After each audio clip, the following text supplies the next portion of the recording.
नमस्कार, राजस्थान 5 के प्रहार में आपका स्वागत। मैं हूं आपके साथ हेमंत कुमार। और राजस्थान में इस बार मानसून की रफ्तार उम्मीद से भी बहुत ज्यादा धीमी है। भारतीय मौसम विभाग के मुताबिक राज्य में अब तक सामान्य से 18% कम बारिश हुई है। राहत की बात यह है कि 20 जुलाई को 17 जिलों के लिए येलो अलर्ट जारी किया गया है। मौसम विभाग का यह अनुमान है कि 21 जुलाई से राज्य में मानसून की गतिविधियां दोबारा तेज होंगी, लेकिन अभी हालत धरातल पर, जमीन पर, खेत में काफी खराब है। किसान परेशान है, उम्मीद ये लगा करके बैठे हुए हैं कि अगर इस वक्त बारिश आ जाए, भगवान जो है वो मेहरबानी कर दें तो फसलें बच जाएं, वरना खेतों में खड़ी फसलें मुरझा रही हैं, बिना पानी के सूख रही हैं। मौसम वैज्ञानिक क्या कह रहे हैं? वो कह रहे हैं कि फिलहाल मानसून की ट्रफ लाइन सामान्य स्थिति से उत्तर की तरफ, हिमालय क्षेत्र की तरफ खिसकी है। इससे राजस्थान में बारिश की गतिविधियां कमजोर हुई हैं, लेकिन उम्मीद यह है कि आने वाले दिनों में अब फिर से मानसून जोर पकड़ेगा। लेकिन तैयारियां इसे लेकर के क्या हैं? अगर कमजोर मानसून रहता है तो क्या इसकी कोई तैयारियां सरकार की तरफ से, प्रशासन की तरफ से की गई है? आज इस पर भी बात करेंगे और अभी क्या स्थितियां उस पर भी बात करेंगे। पहले रिपोर्ट देखिए। कमजोर मानसून, किसानों की बड़ी चिंता।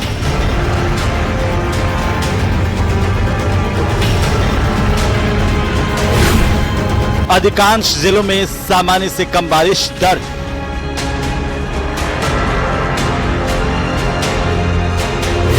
कई जिलों में खेतों में खड़ी फसलें पानी की कमी से प्रभावित। मानसून की बेरुखी से राजस्थान में खरीफ की बुआई पिछड़ी। आधे से ज्यादा खरीफ फसलें मानसून पर निर्भर। 693 बांधों में से इस वक्त 5 बांध ही पूरी तरह भरे।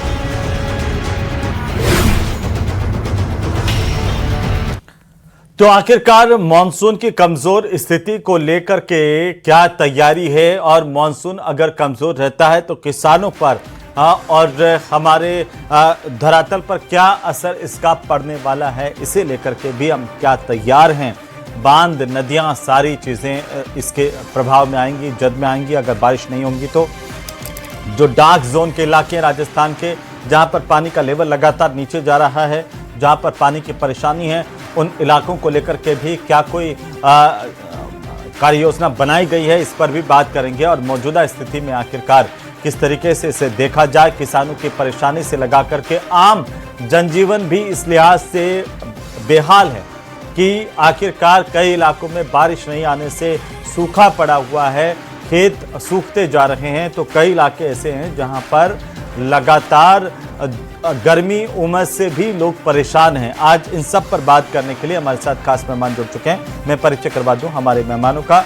हमारे साथ पंकज मीणा जुड़ चुके हैं, भारतीय जनता पार्टी के प्रदेश के प्रवक्ता। डॉक्टर सीबी यादव हमारे साथ हैं, कांग्रेस पार्टी के प्रदेश के प्रवक्ता। सीबी यादव जी, स्वागत है आपका, अभिनंदन है। और आज आपसे ही शुरुआत करेंगे कि इस वक्त जो कहा जा रहा था, पहले कहा जा रहा था कि मानसून ठीक ठाक है, लेकिन अभी जो आंकड़े, डेटा वो कह रहे हैं कि 18% कम बारिश इस बार हुई है इस सीजन की। और ऐसे में मानसून कमज़ोर है, खेतों में किसान परेशान हैं, आम लोग जो हैं वो भी गर्मी से बेहाल है, मौसमी बीमारियां बढ़ रही है। कैसे आप इसे देख रहे हैं? क्या कोई एक्शन प्लान इसे लेकर के भी तैयार करने की इस वक्त ज़रूरत है कि अगर कम बारिश हुई सामान्य से और उसकी वजह से जो इम्पैक्ट आया, प्रभाव हुआ किसानों पर, आम जनता पर, पेयजल को लेकर के, उनके लिए भी कोई स्पेशल काम करने की ज़रूरत है जो देख पा रहे हैं? हेमंत जी, पहले तो बहुत लेट अनुमान नहीं निकला। अब तो विज्ञान इतना विकसित हो गया कि बहुत पहले ही बता देता है। इस बार लगभग 6 महीने पहले एल नीनो का प्रभाव बता दिया था। तो ऐसा नहीं है कि सरकार को या हम लोगों को पता नहीं था। ये जरूर है कि हम ओवर कॉन्फिडेंस में रहे, वो अलग चीज है। लेकिन आपदा की जो, मैं भी खुद एक इसका स्टूडेंट हूं, तो मैं समझता हूं सबसे जो बेस्ट एक्शन प्लान होता है वो प्रोएक्टिव एक्शन प्लान होता है। मतलब आपदा आने से पहले हम क्या क्या तैयारियां कर लेते हैं, वही उसके बचाव का साधन होता है। आपदा आने के बाद में फिर हमारे पास कुछ ज्यादा रहता नहीं है। और इस बार साफ साफ दिख रहा है कि इस बार बारिश कम है, तो निश्चित तौर पर ही कई तरह की जो चुनौतियां हैं वो प्रदेश में आने वाली है।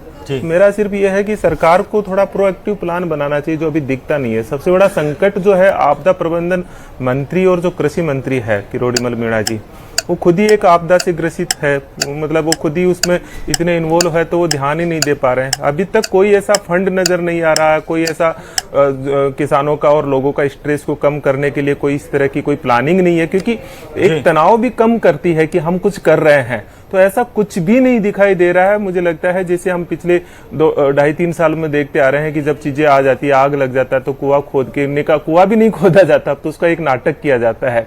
हमने पिछले दिनों देखा कि किस तरह से वो यूपी के अंदर आग लगती है कोचिंग में, यहाँ 3 दिन का एक अच्छा सा उत्सव मना लिया जाता है, फिर रफा दफा हो जाता है। तो यही चीज आगे होने वाली, तो हम चेता रहे हैं, थोड़ा गंभीरता लाइए, थोड़ा विपक्ष को साथ लीजिए, साइंटिस्टों को लीजिए, वैज्ञानिक तर्क पे काम कीजिए। ये नहीं किया, ये एक शब्द मैं कह रहा हूँ कि मुख्यतः ये शब्द कह देते नहीं साहब, ये तो अब तो हम, ये तो कांग्रेस के राज में अकाल पड़ता था क्योंकि भगवान रूठा रहता था। इस तरह की चीजें ना हो, ठीक बालाजी पे न डाले इसको, ठीक है। किसी भगवान पे न डाले। आपके पास में रघुनाथ यादव जी जुड़ चुके हैं हमारे साथ में, कृषि विशेषज्ञ हैं। रघुनाथ जी, कृषि कैसे प्रभावित हो रही है कम बारिश की वजह से? इस बार कोई डेटा, कोई आंकड़े आए हैं आप लोगों के पास में? कैसे आप देख रहे हैं? बारिश कम है, कहा जा रहा है कि 18% कम बारिश औसतन जो होती है उसकी हुई है इस बार। ऑडियो मुझे कम है, फिर भी मैं जवाब देता हूं जितना मैं सुन पाया हूं जी। जो मानसून को लेके जो स्थितियां बन रही है वो काफी चिंताजनक होती जा रही है। जिस प्रदेश में जहां 15 जुलाई तक पूरे प्रदेश में मानसून की बारिश छा जाती है और करीब करीब बुआई का आंकड़ा करीब 70-80% तक अचीव हो जाता है, वो आंकड़ा अभी बहुत ही कम है। और ये चिंता बनी हुई है। चिंता इस बात की है कि बारिश एक हुई है जहां, हाँ, बारिश होने के बाद में दोबारा बारिश नहीं आई, जिससे कुछ अंकुरन तो हो गया फसल का, लेकिन फसल आगे सस्टेन नहीं कर पा रही है। तो ये सारी चीजों को ध्यान में रखते हुए हमको इसकी जो कंटीजेंसी प्लान है उस पे वर्क करना चाहिए। जो हमारे वैज्ञानिक हैं उनकी सलाह पे काम करना चाहिए। जो जिला स्तर पे कमेटियां बना के और उसकी जो सलाह की है, एडवाइजरी जो है किसान ग्रुप में या किसानों को समय समय पे दी जानी चाहिए, ताकि इस हालात से निपटा जा सके। जी, हमारे साथ में पंकज मीणा जी भी हैं, भारतीय जनता पार्टी के प्रदेश के प्रवक्ता, वो भी जुड़े हुए हैं। बहुत स्वागत है पंकज जी आपका भी। इस बार बारिश काफ़ी कम हुई है, तो कोई सरकार की तैयारी है इसे लेकर के कि कोई कंटीजेंसी प्लान हो या फिर प्री एक्टिव कोई प्लान हो कि अगर कम बारिश होती है, अगर अकाल जैसी स्थितियां पैदा होती हैं तो हमें क्या करना चाहिए? कितने जागरूक हैं हम, कितने सजग हैं? कुछ हेमंत, निश्चित रूप से आज की परिस्थिति में बात करें तो बरसात कम हुई है, परंतु ये तो राम जी की कृपा है। बरसात आज कम है, कल हो सकता है बहुत ज़्यादा हो जाए। तो मुझे ये लगता है कि ये कुछ थोड़ा सा काल्पनिक सा मामला है कि साहब हमारे राजस्थान में अकाल पड़ने वाला, अकाल पड़ेगा। और मुझे लगता है कि आज का विषय देख के कांग्रेस के नेता लोग तो बहुत खुश हुए होंगे, क्योंकि ये काल्पनिक बातों पे जबरदस्ती का हमला करना और जबरदस्ती एक न्यूसेंस क्रिएट करना एक कांग्रेस की फितरत होती जा रही है। परंतु मैं आपके माध्यम से तमाम राजस्थान को बता देना चाहता हूं कि राजस्थान के माननीय मुख्यमंत्री के नेतृत्व में अभी तमाम जो कंटिजेंसी प्लान हो या आपदा प्रबंधन की तैयारी हो, सभी तैयारियां चाक चौबंद है। और इसको लेके माननीय मुख्यमंत्री अब तक 2 बार बैठक कर चुके हैं। और जो आपदा प्रबंधन मंत्री हैं डॉक्टर किरोड़ीलाल मीणा, जिनका भी सीबी यादव जी भी जिक्र कर रहे थे, वो एक ऐसे नेता हैं जो 24 घंटे किसानों के बीच में रहते हैं, फील्ड में रहते हैं और 24 घंटे किसानों के लिए बिल्कुल तैयार रहते हैं। तो मैं आपके माध्यम से राजस्थान की जनता को ये बिल्कुल आश्वासन देना चाहता हूं कि इस प्रकार की कोई भी दिक्कत राजस्थान में नहीं होने वाली। और राजस्थान के मुख्यमंत्री, राजस्थान की सरकार पंकज जी, आपकी बात सुनकर के मुझे लगता है कि टेक्नोलॉजी के युग में हम जी ही नहीं रहे हैं। आप कह रहे हैं कि ये काल्पनिक बात है, ये है मौसम विज्ञान। अभी ये स्पेशली कृषि विभाग के जुड़े हुए हैं कृषि विशेषज्ञ, ये हमें बताएंगे। कृषि विशेषज्ञ जी, ये बताइए कि कितना प्रभाव पड़ सकता है ये जो बारिश कम हुई है 18%, इससे किसानों पर क्या इम्पैक्ट आ सकता है, आम जनजीवन पर क्या प्रभाव आ सकता है आपके हिसाब से?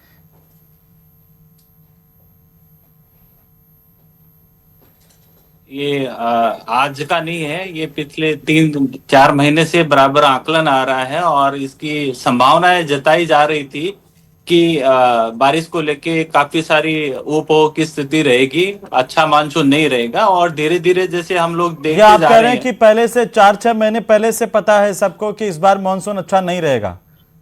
ये आईएमडी की जो भविष्यवाणी है अब या पंकज जी उनका ने पढ़ी आकलन नहीं जो था, होगी। एडवाइजरी। बाकी अब देखते हैं, वापस आता हूं मैं। किसान नेता हमारे साथ जुड़े हुए हैं, गिरिराज गौतम जी। गिरिराज जी, खेत की स्थिति क्या है अभी? मैं आ रहा हूं सर, एक बार 1-1 मिनट का पूरा हो जाए सबका। गिरिराज जी, स्वागत है आपका। बताइए खेतों की स्थिति क्या है?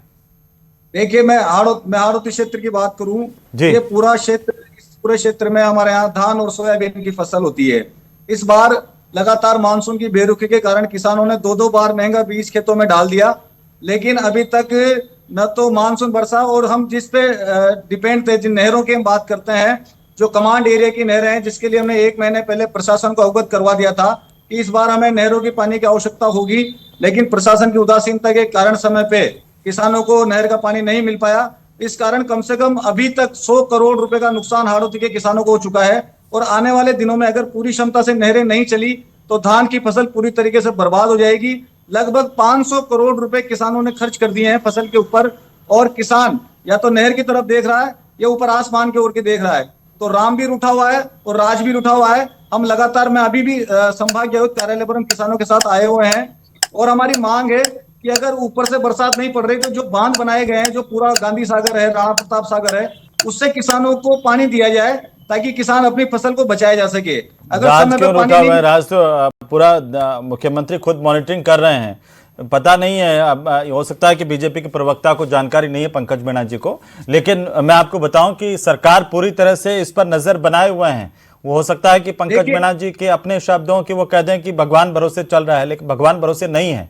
पूरा जो डिपार्टमेंट है, मेरी जहां तक बात हुई कृषि विभाग के आला अधिकारियों से और सीएमओ के जो अधिकारी हैं, वो लगातार नजर बनाए हुए हैं। प्लान को लेकर के भी लगातार काम चल रहा है, किसानों के भी संपर्क में है। लेकिन कुछ कहना चाह रहे हैं कांग्रेस के सीबी यादव साहब, कुछ कहना चाह रहे हैं जो पंकज जी ने कहा कि यह काल्पनिक बात है।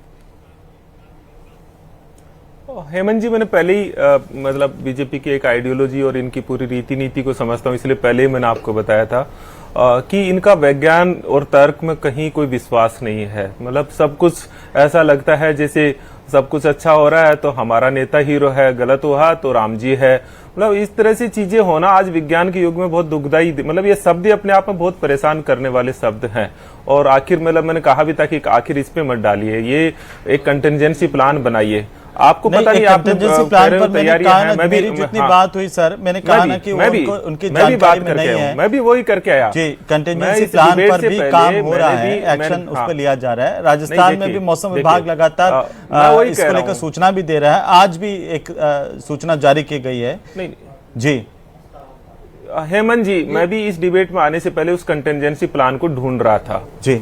पता नहीं, मैंने भी बात की, कहीं वो मुझे कंटिजेंसी, एक मान लीजिए कि मैं प्रतिपक्ष का व्यक्ति हूं, मैं काफी रिसर्च में भी देखता हूं, मुझे नहीं मिला, आपको कहां मिल गया? अगर मिला तो कोई फंड बताइए कि इतना कंटिजेंसी फंड इस काम के लिए रखा गया है। सबसे पहली जरूरत होती है फंड, और दूसरी चीज होती है जैसे अकाल की संभावना होती है तो ऐसी किस्म की बीज आवंटित किए जाते हैं जो सूखे को सहन कर सके, और वो 100% सब्सिडी पे होते हैं। आपको मिला हो तो बता दीजिए, मुझे तो कहीं मिला नहीं है।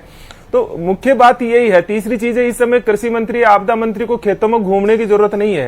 ये कंटिजेंसी प्लान वैज्ञानिकों के साथ बैठ करके बनाए जाते हैं। आप दौड़ भाग करते रहो, वो बंदर वाली जो कहानी मैं आपको कहता हूं कि बकरी को उछल कूद में कोई कमी तो नहीं रही है, कुछ ऐसी चीजें बस बात हो रही है। हम ये नहीं करें, हम आरोप लगा रहे हैं। अभी समस्या आई नहीं है, हम चेता रहे हैं। इस समय विज्ञान और वो तो वही बात है कि समस्या आने के बाद आपकी बात भी जायज है कि ये तो पहले से हमें तैयारी करके रखनी चाहिए। अब इसका जवाब तो पंकज मीणा जी देंगे। पंकज मीणा जी, इसकी तैयारी हमें पहले से करके रखनी चाहिए। वो बात भी इनकी ठीक है जो सीबी यादव जी कह रहे हैं। जैसे वो बचपन में हम कहते थे ना कि पूछते थे सवाल एक दूसरे से, कहते शेर सामने आ जाए तो काई करोला, जो बच्चे कहते थे मैं काई कराला, फिर तो शेर ही कर लो। तो पहले से तैयारी हो तब बात है, वो तो सामने आ जाएगा, अकाल सर पे आ जाएगा, तब हम क्या कर पाएंगे? जी हेमंत जी, मुझे बड़ा अच्छा लगता है जब भी डिबेट में आता हूं, आपकी डिबेट में, और हेमंत जी बैठे होते हैं तो मेरे पे व्यक्तिगत टिप्पणी करते हैं, तो मुझे बहुत अच्छा लगता है। मैं इसके लिए आपको बहुत बहुत धन्यवाद देना चाहूंगा कि भगवान करे आप इसी तरह मुझ पे व्यक्तिगत टिप्पणी करते रहें।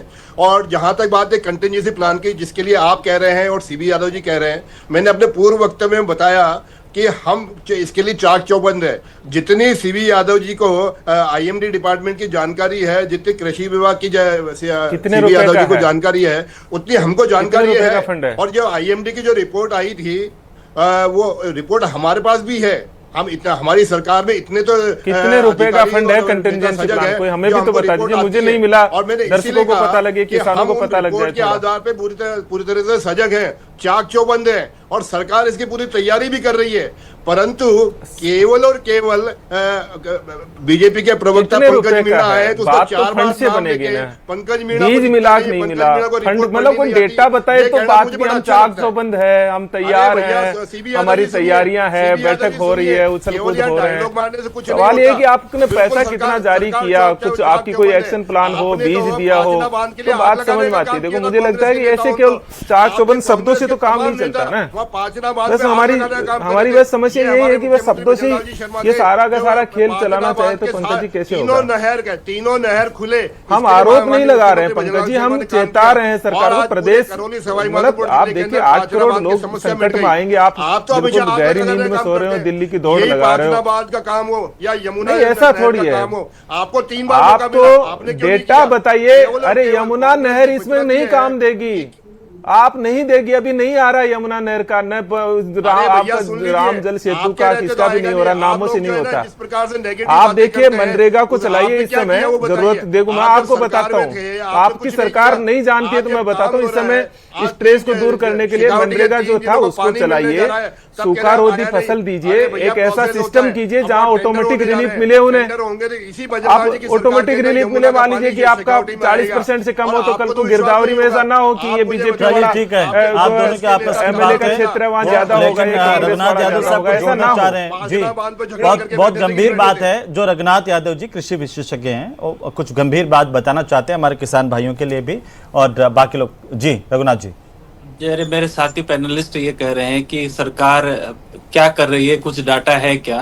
तो मैं आपके संज्ञान के लिए आपदा प्रबंधन जो विभाग है माननीय डॉक्टर किरोड़ीलाल मीणा जी के पास में है, और मैं कृषि विशेषज्ञ होने के नाते ये 2-3 चर्चाओं में शामिल था और मार्च अप्रैल के महीने से ही इस पे तैयारी शुरू कर दी है। करीब 300 करोड़ रुपए का आपदा प्रबंधन के लिए कृषि के लिए ईयरमार्क करके रखा हुआ है और उसके करीबन 17,000 हेक्टेयर के ऑलरेडी प्रस्ताव जिलों से मंगवा लिए। जो चिन्हित जिले हैं जिनका प्रभाव इस कमजोर मानसून का होने वाला है, उन चिन्हित जिलों से प्रस्ताव मंगवा चुके हैं। ऑलरेडी वो एग्जीक्यूशन फेज में है, जिसमें सूक्ष्म सिंचाई प्रणालियों से रिलेटेड है कि जहां इस जवाब की उम्मीद जो है वो पंकज जी से मैं कर रहा था, पर ठीक है वो उन्होंने व्यक्तिगत लिया, अलग बात है।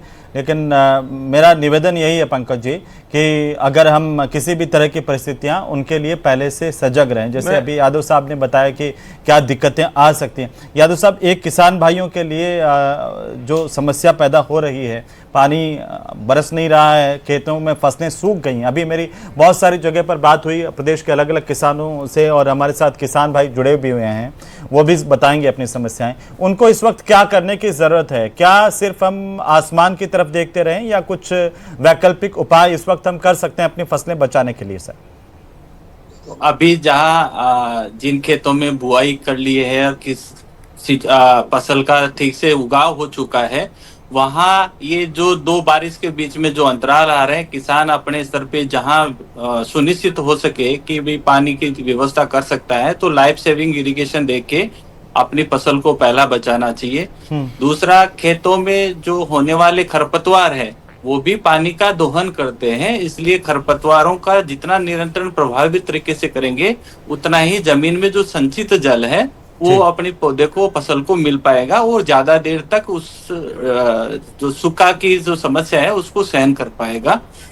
जिन खेतों में जहां फसल का ऑलरेडी बुआई की गई थी लेकिन ठीक से जमाव नहीं हो पाया या फसल को सूखे की वजह से नष्ट हो रही है, वो आने वाले समय में, अभी समय गया नहीं है, हम 15-16 जुलाई के आसपास ही हैं, अभी भी 2-3 हफ्ता हमारे पास में है। अगर मानसून बारिश ठीक से हो जाती है तो शॉर्ट ड्यूरेशन वाली फसलें लगा के हम इसकी भरपाई कर सकते हैं। आज कृषि में काफी उन्नत किस्में ऐसी आ गई हैं जो 60-70 दिन के अंदर में ही फसल पक जाती जी है। गौतम जी तो कुछ अगर कहना चाह रहे हैं इस पर, गौतम गिरिराज गौतम साहब। जी। मैं ये निवेदन कर रहा हूँ कि हाड़ौती क्षेत्र में हम सबसे महंगी फसल पैदा करते हैं धान की।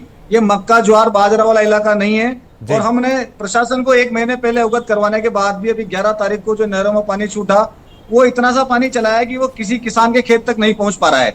किसान लगातार परेशान है, झगड़ों की स्थितियां हैं। यानी कि प्रशासन को 1 महीने पहले अवगत करवाने के बाद भी अगर उन्होंने तैयारी नहीं की, या तो उन्होंने सरकार को गुमराह किया प्रशासन ने कि इस इलाके के किसानों को जहां 2.5 लाख हेक्टेयर में धान और सोयाबीन की फसल होनी है, उस फसल के लिए किसानों को मानसून कम है, जब मौसम वैज्ञानिक बता रहे हैं नहरों की आवश्यकता होगी, उसके बावजूद भी अगर समय पे नहर का पानी नहीं दिया, और जो अभी आंदोलन के बाद जो उन्होंने पानी छोड़ा 11 तारीख को, वो इतना कम पानी है कि वो किसान के खेत तक नहीं पहुंच रहा। आज भी किसान झगड़े की स्थिति में और दोबारा आंदोलन की स्थिति में आ रहा है। तो मेरा निवेदन यही है कि इस पूरे हाड़ौती क्षेत्र को जहां सर्वाधिक हम उत्पादन देते हैं, चाहे धान हो चाहे गेहूं हो, यहाँ के किसान के ऊपर इतना संकट आ चुका है कि अगर इसे तुरंत सरकार की ओर से कोई सहायता नहीं दी गई, इनके लिए कोई अलग से बजट नहीं निकाला गया, तो निश्चित रूप से इस क्षेत्र के किसान आत्महत्या जैसे कदम उठाने को मजबूर हो जाएंगे। नहीं किसान, राजस्थान किसान बहुत हमेशा से मजबूत किसान है। मैं खुद एक किसान परिवार से ही आता हूँ, तो आत्महत्या जैसी स्थितियाँ के लिए ना जाएं। लेकिन पंकज मीणा जी, इसका जवाब कोई है कि किसान वाकई परेशान है सर? बिल्कुल, और इसीलिए हम आज ये चर्चा कर रहे हैं। मैं हेमंत जी इस बात को स्वीकार करता हूं कि जब बरसात की बेरुखी होती है, किसानों को संकट आता है, और हमारे पास कोई भी ऐसा मैकेनिज्म नहीं है जो बरसात के कमी का रिप्लेसमेंट कर सके। परंतु मैं अपने इस डिबेट के अंदर एक चीज बार बार कहना चाह रहा हूं कि हमारी सरकार पूरी तरह से इसके बारे में सजग है, और जो यहाँ दिक्कत हो सकती है उसका रिप्लेसमेंट में क्या हो सकता है वो सरकार कर रही है। अभी जैसे सीबी यादव जी ने कहा कि मंत्री को खेतों में जाने से क्या होगा, मैं याद दिलाऊं जब इनके जो मंत्री थे वो सारे टाइम होटलों में रहते थे। आज एक मंत्री खेतों में जाके किसान का दुख दर्द बांटता है, और जब किसानों के दुख दर्द बांटने के साथ में उनकी तकलीफ वहीं मौके पे ठीक करने की कोशिश करता है। अभी जो पंकज जी अभी जो जुड़े हुए हैं गिरिराज जी, वो कह रहे हैं कि पानी खोला लेकिन वो किसान के खेत तक पहुंच ही नहीं रहा, तो उसका किसान को कोई फायदा नहीं मिल रहा। वो कह रहे हैं कि किसान फिर से आंदोलन की राह पर है। गिरिराज जी देखिए, क्या हेमंत जी, मैं इस बारे में बिल्कुल आपके माध्यम से गिरिराज जी को संतुष्ट करना चाहता हूं कि ये हाड़ौती का एक मामला है। ऐसे गंगानगर साइड में भी दिक्कत होती है, ऐसे हमारे जो जयपुर बेल्ट में इसमें भी दिक्कत होती है। परंतु मैं आपको सबसे बड़ी चीज बताऊं, देखिए हमारे यहाँ राजस्थान में खेती करने के लिए सबसे जो आवश्यक होता है वो बिजली होती है, क्योंकि हमारे पास अंडरग्राउंड मतलब नहरी क्षेत्र हमारे पास कंपेरेटिव कम है, परंतु अंडरग्राउंड वाटर से सिंचाई ज्यादा की जाती है। इस बार देखिए आप पूरी तरह से बिजली सभी किसानों को 8 घंटे लगातार 8 घंटे गिरिराज जी बिजली आ रही है आपके पास? नहीं, ये केवल कोरा है। 8 घंटे बिजली नहीं, अभी तो जो बिजली जितनी मिलनी चाहिए थी, मैं बताऊं आपको, बिजली विभाग ने हाथ खड़े कर दिए हैं कि हमें किसानों को देने के लिए बिजली नहीं है, क्योंकि जितनी मात्रा में सरासर झूठ है हेमंत जी। मैं पूरे नहीं कोई झूठ नहीं। आपके पाटन बूंदी के बिजली विभाग को पता कर लीजिए, केशोराय पाटन बूंदी के बिजली विभाग को पता कीजिए, कोई बिजली किसान को समय में मिल रही है, नहीं या किसी कोई समय पे बिजली नहीं मिल रही है, किसान ठीक है, मैं दावे के साथ कह रहा हूँ कि सरासर झूठ है, बिल्कुल झूठ है। ये राजनीति की जाती है पूरे राजस्थान का। मैं आपके चैनल के माध्यम से दावा कर रहा हूँ 8 सभी घंटे किसानों का 8 घंटे बिजली मिल रही है। जोड़ना चाहता हूं। ठीक है, मैं आ रहा हूं जी। पूरे राजस्थान में किसी एक एन ऑफिस का हवाला दे दे कि वहाँ 8 घंटे तो वही कह रहे हैं ना। ठीक है, सीबी यादव जी का 6 घंटे भी पूरी बिजली मिलने में किसान को दिक्कत है। 6 घंटे हेमंत जी ठीक है गिरिराज जी, पहले तो देखो किसान डायरेक्ट खेत से जुड़ा है, बात को खारिज करना ठीक नहीं है। लेकिन जो रघुनाथ जी कह रहे हैं कि 300 करोड़ का एक्शन प्लान बना है, लेकिन अभी यही कह रहे थे कि कम समय में पकने वाली फसल के बीज सबसे ज्यादा जरूरत है, तो कब जरूरत पड़ेगी? मैं एक भी आपने आपूर्ति की हो, क्योंकि वो फिर बाद में समय तो निकल जाएगा। वो बीज बनाया भी जाता है, तैयार भी किया जाता है, फिर निःशुल्क बांटा भी जाता है। आपके पास कोई अभी कह रहे हैं अभी तो एग्जीक्यूशन की उस दौड़ में, अभी एग्जीक्यूशन नहीं, अभी तो हो जाना चाहिए था उसे, कोई एग्जीक्यूशन नहीं है। मैं आपको फिर कह रहा हूँ। दूसरी है ना, कृषि मंत्री जी को कह रहे हैं ना, ये पहले तो कृषि मंत्री जी की कह रहे हैं बात जाए बचन नहीं जाए, लेकिन सबसे इंपॉर्टेंट चीज मैं आपको बता रहा हूँ, ये विज्ञान के साथ बैठ करके, विशेषज्ञों के साथ बैठ करके और विशेषज्ञों के साथ किसानों के साथ बैठ करके एक्शन प्लान का जरूरत है। आपका कहेंगे, ये ट्रैप जो खेल खेलना है, छापेमारियों से काम नहीं चलेगा कि आप छापेमारी करो और आप ही लोग उसमें फंसे हुए हो और छापेमारी फिर में कहे तो कि मैं काम इस्तीफा दे करिए, दूंगा, खराब मैं ये चीजें कर जो दूंगा। करते हैं उसमें कोई अरे तो वो छापेमारी में वो सारे घोटालेबाज लोग थे जो मतलब साथ खड़े थे, वो करप्शन में पकड़े गए, कह रहे इस्तीफा दे दूंगा, पहले कह रहे मैं मंत्री नहीं हूँ। रघुनाथ जी नहीं पॉलिटिकल क्यों नहीं ले, 2 साल तक मैं मंत्री हूँ नहीं हूँ ये पता नहीं चला। मेरी बात सुनिए, यहाँ तो एक्सपर्ट आप सोचिए जो है ना, कर रही है। हाँ, ये हाँ, एक बड़ा क्षेत्र है, कृषि प्रधान राजस्थान है ये, यहाँ मंत्री का फुल टाइमर होना जरूरी है। गिरिराज जी एक बार जल्दी से, गिरिराज जी क्या करना है, एक लाइन में मैं बोल एक बात दीजिए। स्पष्ट मैं एक बात स्पष्ट करना चाहता हूँ कि किसानों के नाम पर केवल ये राजनीतिक पार्टियां राजनीति कर रही हैं। कांग्रेस ठीक है। कांग्रेस का समय था तब भी किसान परेशान था, कांग्रेस के सही समय भी बात- किसान परेशान था। हाँ ठीक है रघुनाथ जी। किसान उस समय परेशान था, उस समय धरती कर रहा था। हाँ, रघुनाथ जी एक line doctor CB Yadav ji की राजनीतिक टिप्पणी का तो मैं जवाब नहीं दूंगा, जी। लेकिन मैं ये बात जरूर कहूंगा कि जो कंटीजेंसी प्लान है जो माइक्रो इरिगेशन को लेके कि किसानों तक भी कम पानी में कैसे वो अपनी फसल को बचा सकता है, उसके ऊपर जो 300 करोड़ रुपए का ईयरमार्क ठीक है, ये रिपीट हो जाएगा। बहुत शुक्रिया चर्चा में शामिल होने के लिए आप सभी का। सरकार की नजर है और सरकार इसके ऊपर प्री एक्शन प्लान या प्री एक्टिव प्लान पर भी काम कर रही है कि अगर कम बारिश हुई तो किसानों और आम जनता को होने वाली परेशानी से कैसे बचा जा सकता है। लेकिन सभी को अभी भी उम्मीद है इस बार कि अब वापस फिर से मानसून एक्टिव होगा और फिर से अच्छी बारिश होगी, हमारे जो फसलें हैं वो फिर से लहलाएंगी। नमस्कार।